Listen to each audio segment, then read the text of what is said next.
23장입니다. 마이크가 조금 작지 않나요? 저만 작게 들리나요?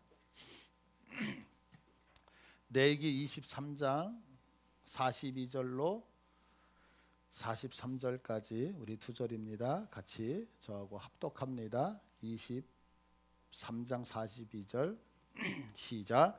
너희는 이레 동안 초막에 거주하되 이스라엘에서 난 자는 다 초막에 거주할지니 이는 내가 이스라엘 자손을 애굽 땅에서 인도하여 내던 때에 초막에 거주하게 한 줄을 너희 대대로 알게 함이니라. 나는 너희의 하나님 여호와이니라. 아멘. 목회자에게 가장 힘든 게 있다면 절기설교예요. 왜냐하면 아마 똑같은 절기를 한 30-40번 설교를 해야 되잖아요. 그러니까 항상 같은 본문이기 때문에 제일 어렵지 않나 이런 생각이 들어요. 그래서 여러분들 들으시면서 전에도 들었던 것 같은데 이렇게 생각하지 마시고 오늘 또 하나님이 주시는 말씀이라고 생각하셔서 여러분 것으로 만드시기를 바랍니다. 우리나라 교회 내에서 지금 있는 이 추수감사절이라고 하는 이 추수감사 예배는요, 미국에서부터 시작이 되어졌죠. 그래서 1620년 9월 16일 날 그 영국에서 한 120명 정도 되는 청교도들이 미국으로 넘어가게 되어지죠. 그 종교의 자유를 찾기 위해서. 그래서 약 65일, 2달 정도 항해를 해요. 그렇게 항해를 하다가 12월 21일 날 미국의 매사추세츠주에 그 도착을 하게 되어져요. 그 이제 여러 가지 이제 2달 동안에 항해를 하면서 지금처럼 뭐 배편이 좋았던 건 아니잖아요. 그러니까 많은 분들이 돌아가시기도 했다라고 얘기를 해요. 하여간 그들이 이제 그 미국 땅에 도착을 한 다음에 하나님 앞에 감사를 드리면서 이제 예배를 드리게 되어지죠. 그리고 그들이 그곳에 살고 있었던 원주민이라고 하는 인디언들에게 옥수수를 이제 재배하는 방법을 배우게 되어지는 거예요. 그래서 그 방법을 가지고 옥수수를 심었다가 그 다음 해에 1621년 10월에 가을에 첫 추수를 하게 되어져요. 그 첫 추수한 것이 너무너무 감격스럽잖아요. 그래서 그 추수한 것을 모아놓고 하나님 앞에 예배를 드리게 되어졌던 것이 처음 생긴 추수감사 예배가 되어지죠.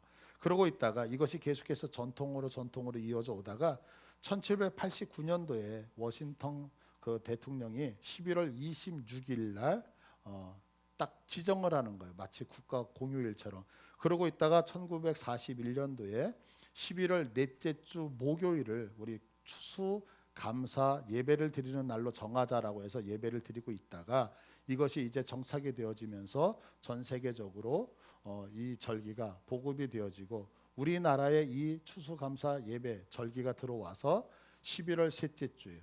11월 셋째 주가 이제 한국에서는 추수감사주일이라고 하는 이름으로 대부분의 모든 교회가 지금 이 예배를 드리고 있습니다. 근데 사실 지금 우리가 드리고 있는 이 추수감사절 의미와 성경에서 말하고 있는 절기의 의미가 약간 달라요.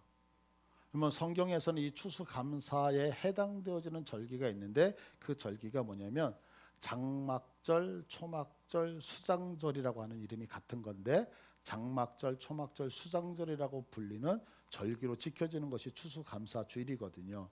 근데 그 이유가 뭐냐면 우리가 지금 금방 말씀드렸던 것처럼 추수감사 예배는 말 그대로 추수를 했고 그 추수한 것이 너무 감사하고 감격스러워서 예배를 드렸던 것이거든요. 그러나 사실 성경에는 추수감사절기라고 하는 이 절기는 따로 존재하지 않죠.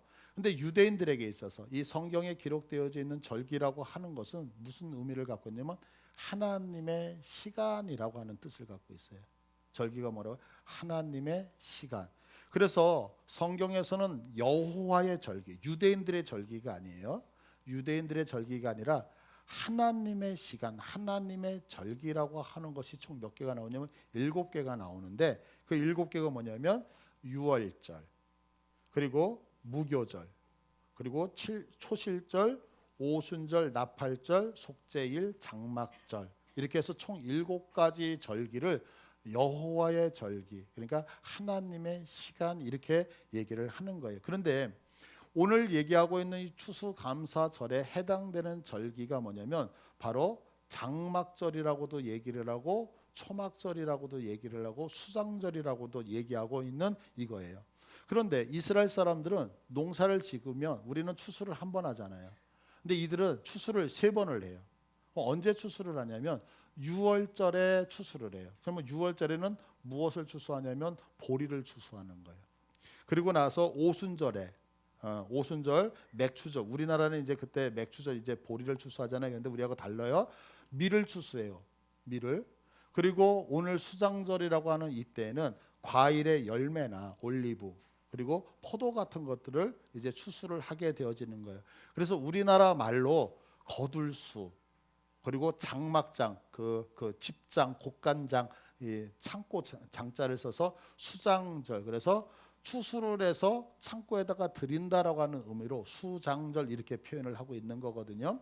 근데 우리나라에 보면 우리가 태양력을 쓰잖아요. 근데 그 태양력 밑에 조그만 글씨 음력이라고 하는 것이 있죠. 달.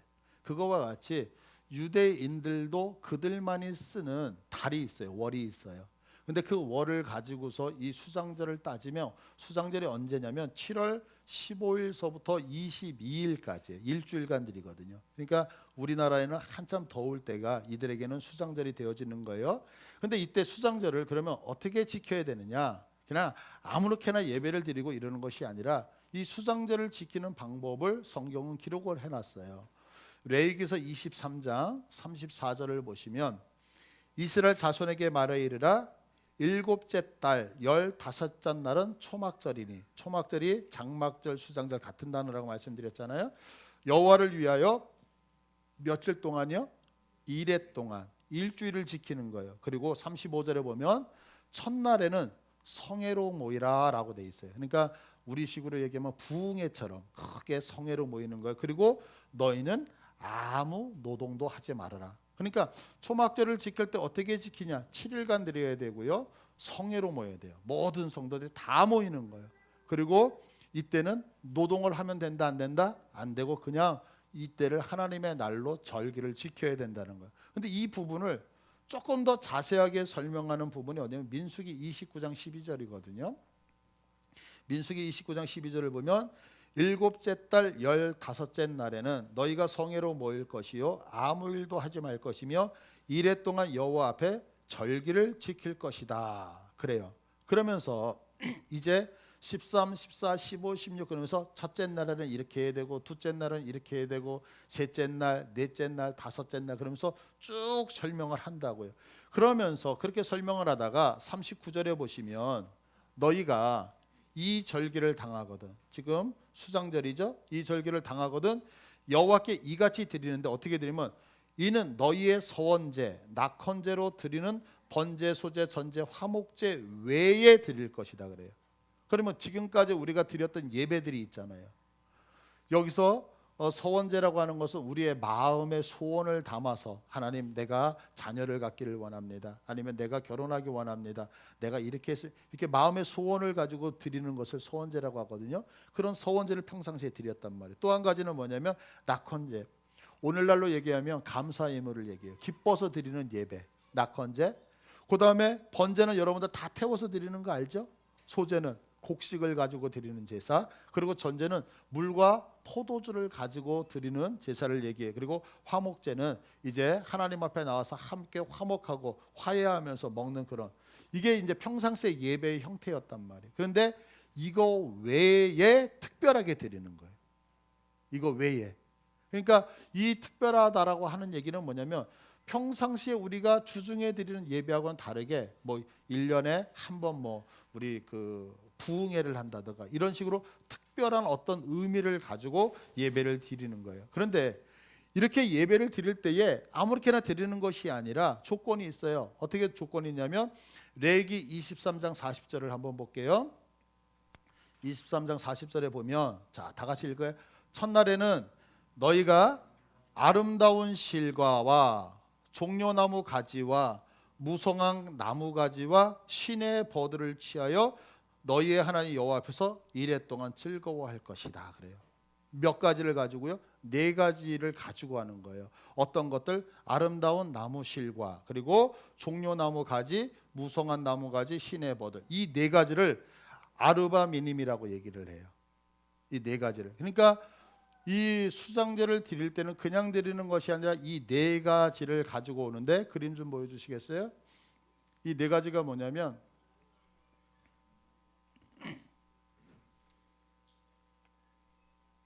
이 지금 여기 보이시는 거예요.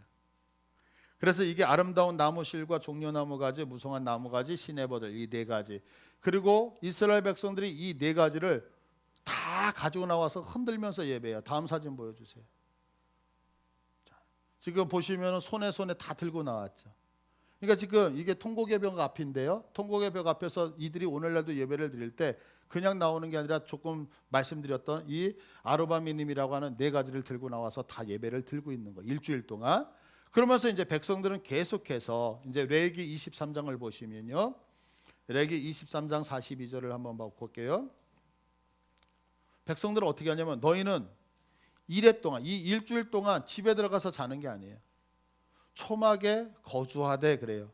그러면 왜 초막에 거주하냐면, 이 43절을 보면, 이는 내가 이스라엘 자손을 애굽 땅에서 인도하여 내던 때에 초막에 거주하게 한 줄을 너희 대대로 알게 할지니. 그러니까 이 일주일 동안 생각하면서 무엇을 생각하냐면, 광야 생활을 했던 이스라엘 백성들, 옛날 출애굽되어졌던 그 당시를 회상을 하는 거예요. 그래서 일주일 동안 초막을 지어놓으면 어때요? 이렇게 누워서 보면 하늘이 보이는 거예요. 그래서 별들을 보면서, 아, 옛날에 우리 조상들이 하나님의 인도하심에 이렇게 광야의 길을 걸어왔었구나 라고 얘기를 해요. 그럼 이 초막이 있어요, 없어요? 없죠. 그래서 집집마다 이때가 되면, 그림 보여주세요. 이렇게 집을 만들어요. 그래서 이스라엘 백성들의 집에 가면 반드시 있는 게 뭐냐면 베란다거든요. 자, 이게 이제 초막을 짓는 거예요. 이게 이제 요 시기가 되어지면 이스라엘 전역이 다 이렇게 초막을 지어요. 지금도. 그래서 이렇게 짓게 될 때 이제 제사장들이 이때 하는 일들이 있어요. 세 부류로 나눠져요, 제사장들이. 그래서 교회에서 이제 우리 식으로의 목사님인데, 목사님이 한 분만 계시는 게 아니라 반차를 따라서 올라와서 예배를 인도를 하잖아요. 근데 그것이 세 부류로 딱 나눠지는데, 한 부류는 뭐냐면 물을 길어 갖고 오는 거예요. 운물물. 그다음에 또 한 부류는 뭘 하냐면 종려나무 가지를 들고서 성을 돌아요. 또 한 부류는 예배를 집전을 하게 되는 거예요. 그렇게 예배를 하는데, 그 첫 번째 조금 전에 얘기했던 물을 길어 갖고 오는 분들이 이제 보여주세요. 다음 사진. 이렇게 저기가 지금 실로암 못이거든요. 예루살렘을 가보시면 예루살렘이 이렇게 되어져 있어요. 이렇게 골짜기처럼 이렇게 높은 쪽, 여러분들이 지금 보시는 제 손 이쪽으로 감람산이 이렇게 있어요. 높게. 감람산이 높이 있고, 이쪽에 예루살렘 성전이 바로 성곽이 보이는데, 이렇게 V자 협곡으로 돼 있어요. 근데 감람산이 약간 높아요. 여기 지금 그 골짜기 있는 부분이 실로암이 있는 거예요. 거기서 한 200-300m밖에 되지 않거든요. 그러니까 이렇게 해서 길게 V자 형태의 어떤 계곡이 이렇게 형성이 되어져 있거든요. 지금 거기서 물을 길는 장면이에요. 그러면 이제 그 물을 가지고서 예루살렘 성벽으로 들어가서 성전에 들어가죠. 근데 물이 드나든다 그래서 수문이라 그러는 거예요. 수문. 그 수문을 통하여 물을 길러요. 그러면 그 물을 가지고 어떻게 하냐면, 이 제단, 성전 강단에 올라가서 성전 제단에서 그 물을 붓기 시작을 해요. 그럼 물이 막 철철철철 흘러 넘치잖아요. 그렇게 흘러 넘칠 때 그 이유는 뭐냐? 두 가지예요. 한 가지는 여러분들 잘 알다시피 그 바알 시대에 엘리야와 바알과 아세라 선지자 850명 일로 싸우잖아요. 그때 어떻게 제단에다가 물을 부었던 그것이 하나가 연출되어지는 것. 또 하나는 뭐냐면, 이스라엘이 애굽에서 나왔을 때 반석을 쳐서 물에 반석이 터지면서 이스라엘 백성을 먹였던 그 사건을 연출을 하고 있는 거예요. 그래서 제단에 물을 막 부으면 물이 막 흘러가죠.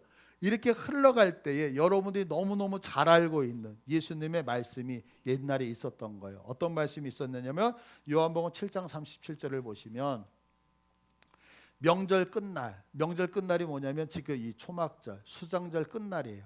요 끝날, 곧 큰 날에 예수께서 서서 외쳐 이르시되, 누구든지 목마르거든 내게로 와서 마셔라. 지금 물이 막 철철철철 흐르고 있잖아요. 그 성전 앞에 서서 예수님이 하시는 얘기가 뭐냐면 누구든지 목마른 내게 와서 마셔라 그러면서 38절에 나를 믿는 자는 성경의 이름과 같이 그 배에서 생수의 강이 흘러나리라. 어떻게 해요? 성령 하나님이 임하셔서 그 성령 하나님으로 인하여 우리 안에 생수가 솟아나는 것을 예수님의 행동 예언으로 예언을 하고 있는 거예요. 그때 이렇게 번제단에서 이제 물을 막 흘려보내자 그러는데 우리 이 바닥 청소할 때 바켓에다 물을 담고서 휙 뿌리잖아요. 이렇게 뿌리는 게 아니고 예배잖아요, 지금 예배. 그래서 그림 한번 보여주시겠어요? 어떻게 갖추어지냐면 저렇게 우리 보통 성찬할 때 보면 우리 세례기, 성찬기가 따로 있잖아요. 그것처럼 저렇게 밑에 보면 그 주전자 이렇게 꼭지가 밑에 있는 거예요. 그런데 두 개죠. 하나는 실로암 물에서 퍼온 그 물을 저기다 담아요. 그러면 물이 흘러가고 한쪽은 포도주를 담아요. 그러면 물과 포도주가 같은 분량으로 이렇게 흘러가는 거예요. 뭐냐면 예수 그리스도의 보혈을 상징하기 때문에 그래요. 그래서 같이 이렇게 흘려버려요. 지금 그 앞에서 예수님이 조금 전에 목마르거든 내게로 와서 마셔라라고. 그러니까 예수님의 그 비유가 너무너무 적절했던 거죠. 자, 이렇게 막 흘려보낼 때에 이스라엘 백성들은 어떻게 하겠어요? 말똥말똥 구경하겠어요? 찬양하겠어요? 찬양을 하죠. 근데 이스라엘 사람들의 찬양이 뭐예요? 시편이잖아요. 그래서 이들이 요때 흘러갈 때 그들이 찬양을 해. 시편을 암송을 한단 말이에요. 그때 암송하는 성경 구절이 어디냐면 시편 118편 25절이에요. 자, 우리 한번 다 같이 읽을게요. 시작. 여호와여 구하옵나니 이제 구원하소서. 여호와여 우리가 구하옵나니 이제 형통하게 하소서. 라고 하는 이 찬양을 하면서 아까 손에 뭐 들고 있었어요? 네 가지 아르바미님이 있었잖아요. 그 네 가지를 땅에 집어 던지는 거예요. 그거를 이 찬양을 하면서 그렇게 던지면서 우리를 구원하소서 그러면서 집어 던지는 거예요. 근데 이 구원하소서라고 하는 얘기가 뭐냐, 여러분이 너무 잘 알겠no. 호산나라고 하는 얘기예요. 호산나. 이때. 그러니까 그 호산나 호산나 그게 뭐냐, 나를 구원하소서. 그래서 내가 들고 있었던 걸 집어 던지는 행위를 이때 하게 되어져요. 그러면 이 초막절은 무엇을 상징하는 절기냐면 한 가지를 상징하는 거예요. 그게 뭐냐면 앞으로 주님이 재림하셔서 우리의 왕이 되신다는 것을 상징을 하는 거예요. 그래서 성경 118편 7절을 보시면 뭐라고 설명하냐면 여호와께서 내 편이 되사 나를 돕는 자들 중에 계시니 그러므로 나를 미워하는 자들에게 보응하시는 것을 내가 보리로다. 자, 나를 미워하는 사람이 누구예요? 여러분? 내 옆에 있는 아니잖아요. 나를 미워하는 사람이 누구예요? 예수님을 안 믿는 사람. 맞죠? 우리가 가서 복음을 전하잖아요. 그런데 예수 필요 없어. 야, 미쳐도 곱게 미쳐야지. 막 우리 핍박하잖아요. 그러니까 이 마지막 때에 보면 나를 미워하는, 하나님을 섬기지 않는 세상의 사람들이 마지막 보응되는 게 언제예요? 주님이 재림하시는 그날이잖아요. 그래서 그 이야기를 하는 거예요. 우리가 예수님을 이야기할 때 예수 그리스도라고 하는 단어를 써요. 이 그리스도라고 하는 단어는 히브리어로 헬라어인데 히브리어는 메시아라고 하는 뜻이거든요. 메시아라고 하는 뜻, 그리스도라고 하는 뜻은 같은 이름인데 나라의 이름이 다른 거죠. 그런데 이 뜻이 뭐냐면 기름 부음을 받은 자. 그러면 기름 부음을 받은 자들은, 이스라엘 사람들은 세 가지 사람이에요. 하나는 선지자, 하나는 제사장, 하나는 왕. 그런데 예수 그리스도, 예수, 우리의 죄를 위하여 기름 부음을 받았는데 이 예수님의 이 삼직이라고 얘기하는데 이 삼직 중에서 예수님이 선지자로 제사장의 역할은 다 하셨어요. 그런데 아직 이루어지지 않은 거, 그게 뭐예요? 예수님의 왕권이죠. 근데 그 왕권이 언제 확정되어지냐면 보응하시는 날, 예수님이 재림하시는 날, 이제 만왕의 왕으로 오시잖아요. 그래서 이것을 예언하면서 시편을 암송을 하게 되어지는 거죠. 근데 이때에 이스라엘 백성들은 사실은 오해를 했죠. 예수님의 그 왕권이 마지막 때에, 재림 때에 이루어진다는 것을 몰랐기 때문에 이들은 어떻게 생각해요? 예수님이 예루살렘으로 입성하실 때에 로마를 깨뜨리고 우리를 구원할 것이라고 생각을 했던 거예요. 그래서 우리가 너무나도 잘 아는 마태복음 21장 9절에 보시면, 자, 종려주일이라고 얘기하죠. 우리는요. 종려주일에 어때요? 앞에서 가고 뒤에서 따르는 무리가 소리 높여 이르되 호산나, 무슨 뜻이에요? 나를 구원하소서. 다윗의 자손이여 찬송하리라. 주의 이름으로 오시는 이여 가장 높은 곳에서 호산나, 구원하는 자였더라. 라고 언제? 예수님이 순환당하러 들어가고 있는데, 그러니까 오해를 한 거죠. 그죠? 그러나 지금 성경은 무슨 얘기를 하고 있어요?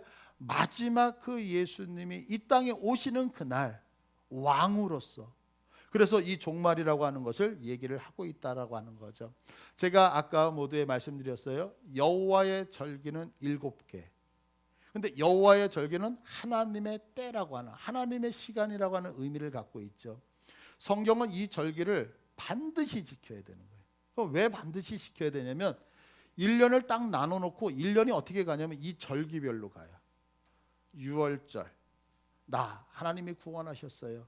오순절, 내 인생이 변화됐어요. 어떻게? 세상에서 하나님의 백성으로. 수장절, 주님이 재림하시는 날. 이게 1년마다 계속해서 유대인들에게는 회전되고 있는 거예요. 그러니까 우리들의 인생을 하나님께서 그냥 만드신 것이 아니라 우리들이 1년을 살면서 오늘 내가 구원받았네, 감사하죠. 내 인생이 하나님으로부터 성화되어져 갔네, 감사하죠. 그러면서 주님의 재림을 기다리는 날이 무슨 날이다? 오늘이라는 거예요. 수장절. 그래서 하나님의 절기가 계속해서 사이클처럼 돌아가게 되어지죠. 그런데 이 수장절이라고 하는 이 날을 다른 말로 부른다고요. 뭐라고 부르냐면 초막절이라고 불러요.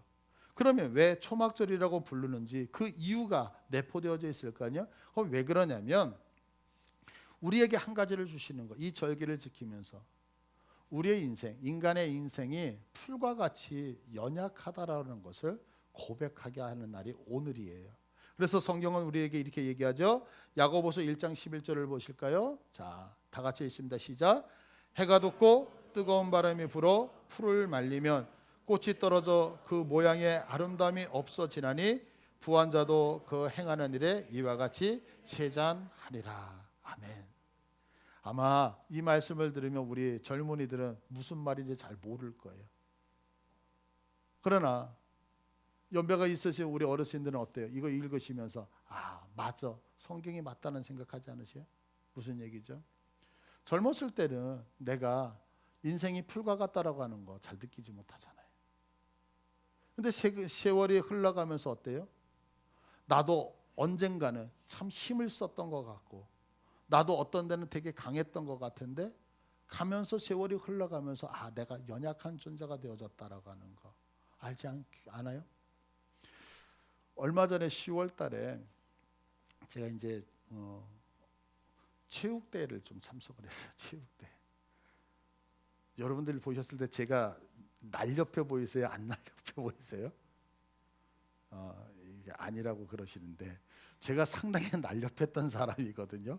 제가 상당히 날렵했는데 여러분은 제 모습을 보니까 뭔가 저 몸을 가지고 날렵할 것 같지 않잖아요. 근데 저는 예전에 날렵했던 제 모습을 알잖아요. 그래서 그 날렵함 속에서 경기를 참석을 했어요. 그런데 문제는 뭐냐면 마음처럼 안 되는 거예요. 달리려고 하는데 다리는 가지 않고 몸만 가서 넘어지고 이게 줄넘기 하잖아요. 그러니까 이렇게 뛰어 들어가는 거. 왜 들어가면 거기에 제가 걸리죠? 왜 그럴까요? 시간이 흐른 거죠. 나는 잘 뛸 것 같은데 예전 생각하는데 안 되는 거예요. 아마 우리 어르신들이 다 공감하실 거예요. 요즘 제 아내가 저한테 하는 얘기가 있어요. 왜 먹을 때마다 뭘 흘려? 그런데 더 중요한 거는 흘린다는 걸 모르고 먹는다는 거죠. 공감되시죠? 제가 아멘 하신 분들은 다 이게 뭐냐면 나도 모르는 거잖아요, 사실은. 그러니까 자신만만했던 거예요. 이렇게 하면 되고 저렇게 하면 되고 안 되죠.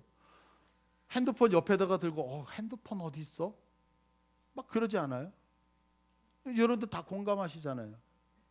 열쇠 주머니에다 넣고 들고 있으면서 차키 어디다가 놨지 어디다가 막 찾으시잖아요. 어떤 분은 심지어 저보다 더해요. 전화하고 있으면서 내 핸드폰 좀 찾아보라고. 왜 그럴까요? 연약함이거든요. 그러니까 인생 속에서 이 수장제를 통하여 초막제를 통해서 하나님은 우리에게 보여주시는 것이 뭐냐면 인생이 덧없다라고 하는 것을 보여주고 있는 거라고요. 우리는 자신만만하잖아요. 그런데 사실 이 땅에서 자신만만한 거 100년이에요. 그렇지 않아요? 100년. 해가 돋고 뜨거운 바람이 불어 풀을 말리면 꽃이 떨어져서 그 모양의 아름다움이 없어진대요. 우리 여기 어머니들, 우리 권사님들 제일 속상한 게 뭐예요? 내가 언제 이렇게 얼굴에 주름이 들었지? 이거 아닌가요? 나도 예쁠 때 있지 않았어요? 어제 제가 이제 추수감사 주일을 맞이해서 이발을 했어요. 이발을 했는데 저 충격적인 얘기를, 염색해 드릴까요? 저 지금까지 염색을 한 적이 없거든요. 염색해 드릴까요? 그러고 나서 이렇게 보니까 진짜 죄송하지만 하얀색이 많이 있더라고요. 그러니까 성경이 얘기하는 게 그대로만 그 모양의 아름다움이 없어지고 있는 거예요. 그러니까 이런 절기를 통해서 오늘은 내가 강한 것 같지만 이 절기를 통해 하나님으로 인하여서 내가 이제 그분 앞에 다가갈 시간이 다가왔다는 것을 깨달았고 준비하라라고 하는 것이 뭐냐? 이 초막절이라는 거죠. 두 번째, 우리가 이 초막절을 통해서 생각해야 되는 것이 뭐냐면, 아까 초막을 어떻게 짓는다 그랬어? 하늘이 보인단 말이에요. 여러분들 하늘을 사실 지금 오늘 이렇게 사시면서 밤하늘을 요즘 보고 사셔요? 하늘이 있지만 사실 하늘 위에 별들 본 지 우리 참 오래되지 않았나요? 그런데 이스라엘 백성들은 이 일주일 동안 의무적으로 초막에서 자야 되는 거예요. 그러면 초막에서 자면 엉기성기 이렇게 있으면 하늘이 다 보이잖아요. 맑은 날. 그 하늘을 보면서 뭐 저 별은 나의 별, 이거 세고, 아니 그런 얘기가 아니라 무엇을 보냐? 하늘에 대한 소망을 두고 살라라고 하는 거거든요. 그래서 이제 진정한 것은 어디에 있더라? 이 땅에 있는 것이 아니라 하늘에 있다는 것을 보여주는 거죠. 이미 신명기서에는 이 부분에 대해서 예언한 말씀이 있었어요. 신명기는 이스라엘 백성들이 가나안 땅에 들어가기 바로 직전에 모압 평지에서 모세가 그 이스라엘 백성들에게 하는 얘기인데, 보세요. 무슨 얘기를 하냐면 신명기서 6장 10절을 보시면, 내 하나님 여호와께서 내 조상 아브라함과 이삭과 야곱을 향하여 내게 주리라 맹세하신 땅으로 너를 들어가게 하시고 내가 건축하지 아니한 크고 아름다운 성읍을 얻게 하시며 내가 채우지 아니한 아름다운 물건이 가득한 집을 얻게 하시며 내가 파지 아니한 운물을 차지하게 하시며 내가 심지 아니한 포도원과 감람나무를 차지하게 하사 내게 배불리 먹게 하실 때에. 그래요. 자, 이 말씀은 분명히 가나안 땅에 들어가서 차지할 땅에 대한 예언이었어요. 그러나 또 한 가지는 뭐냐면, 우리가 하나님께서 약속하신 그 땅이 뭐냐면, 가나안 땅에는 오늘 21세기를 사는 우리들에게는 천국이죠. 그렇지 않아요? 근데 그 천국에 내가 건축하지 아니한 크고 아름다운 성읍을 얻게 하시겠다는 거예요. 왜요? 예수님이 지금 하늘로 승천하셨죠. 왜 승천하셨죠? 우리들이 거할 처소를 예비케 하시기 위하여. 그래서 내가 수고하지 않고 내가 땀을 흘리지 않고 내가 노력하지 않았음에도 불구하고 하나님께서 내 처소를 예비하시는데, 그곳이 어떤 곳이냐? 11절, 내가 채우지 아니한 아름다운 물건이 가득한 집을 얻게 하시겠다는 거예요. 이게 천국이잖아요. 또한 내가 파지 아니한 운물을 차지하게 하시고 내가 심지 아니한 포도원 감람나무를 차지하게 하셔서 내가 배불리 영원히 살게 하시겠다. 그러니까 우리가 수고하지 않아도 뭐예요? 하나님이 채우시겠다는 거. 어디에? 그 하늘이라고 하는 곳에. 이것을 우리가 늘 생각하면서 살아야 된다라고 하는 것을 깨우쳐 주시기 위해서. 그래서 고린도후서에서는 이렇게 설명하고 있어요. 고린도후서 5장 1절을 우리 다 같이 읽습니다. 시작. 만일 땅에 있는 우리의 장막집이 무너지면 하나님께서 손으로 지은 것이 아니요 하늘에 있는 영원한 집이 우리에게 있는 줄 아느니라. 아멘. 우리는 인생을 살면서 너무 바쁘게 사는 것 같아요. 그렇잖아요. 우리가 세상에 살 때 내가 무엇을 입어야 되지, 무엇을 마셔야 되지, 어떻게 해야 되지 라는 것을 생각하지, 내가 하늘에 있는 하나님이 예배하신 그 집을 생각하면서 사는 것은 그렇게 쉬운 것이 아니란 말이에요. 그런데 성경은 우리들에게 오늘도 은혜를 주고 계시는 것이 뭐냐면, 오늘만큼은 무엇을 생각하라? 내가 떠날 자라고 하는 것을 기억하라는 거예요. 오늘만큼은 주님이 예비하신 그 하늘을 쳐다보며 내가 언젠간 그 본향으로 가야 되겠지라고 하는 것을 생각하라는 거예요.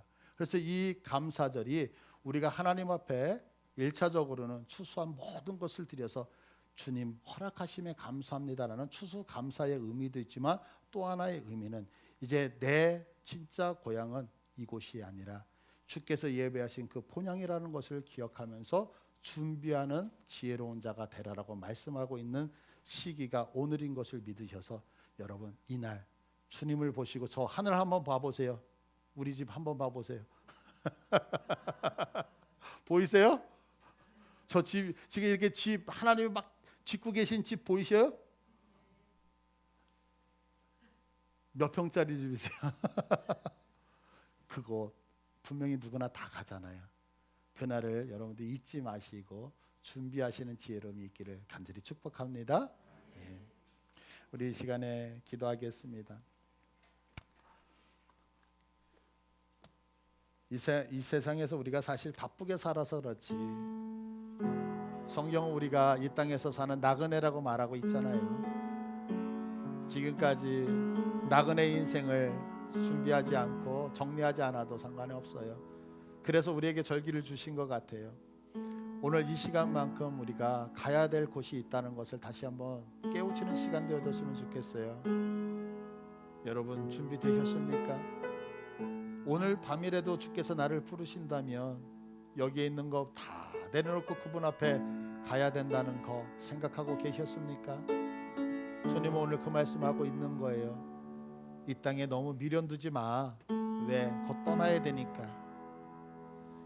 이 시간 조금 기쁘고 즐거운 날 이렇게 기도한다는 것이 그렇지만 한번 주님의 이름 부르고, 주님 이것도 저것도 내려놓고 주님의 나라 가는 것 내가 준비하겠습니다 라고 이 시간에 주님 앞에 기도하겠습니다.